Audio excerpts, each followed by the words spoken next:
Hello guys, నేను మీ siemens Srinu. ఈరోజు మా షిప్ ఏ పోర్ట్లకి వెళ్ళబోతుంది, ఇంకా ఏ రూట్ల ద్వారా వెళ్ళబోతుందో చూపిస్తాను.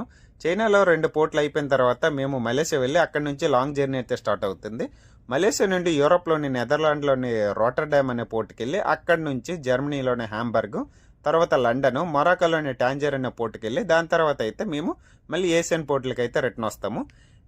మా యొక్క షిప్ రూట్ అయితే ఇలా కంప్యూటర్లో అయితే మీరు చూడవచ్చు. మేమైతే ఇక్కడ మలేషియా నుంచి బయలుదేరినప్పుడు సింగపూర్ ఇవన్నీ క్రాస్ చేసుకుని ఈ ఏరియాని మలాకా స్ట్రైట్ అంటారు. ఇది క్రాస్ చేసుకుంటూ మన ఇండియన్ ఓషియన్ ద్వారా ఆఫ్రికా మొత్తం తిరుగుకుంటూ మేమైతే మా డెస్టినేషన్కి అయితే వెళ్తాము. ఇక్కడైతే ఏంటంటే ఇలా మొత్తం తిరిగి వెళ్ళడానికి అయితే మాకు 30 డేస్ టైం పడుతుంది. అలాగే ఇక్కడ షార్ట్ కట్ రూట్ కూడా ఉంటుంది. సూయజ్ కెనాల్ అని ఇలా క్రాస్ చేసుకుంటూ ఇది ఉంది కదా, ఇక్కడ నుంచే సూయజ్ కెనాల్ క్రాస్ అవుద్ది.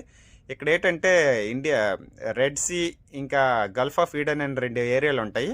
ఈ ఏరియాలో ఏంటంటే ఆవుతి అటాక్స్ ఎక్కువ అవుతున్నాయి అనమాట. ఈ టెర్రరిస్ట్ అటాక్స్ సిప్పుల పైన, అలాగే సిప్పుల హైజాక్స్ అని ఇవన్నీ జరుగుతున్నాయి. దానివల్ల ఏంటంటే ఎక్కువ సిప్పులు ఈ లైన్ ద్వారా వెళ్ళవు, మొత్తం ఆఫ్రికా మొత్తం తిరుక్కొని వెళ్తాయి.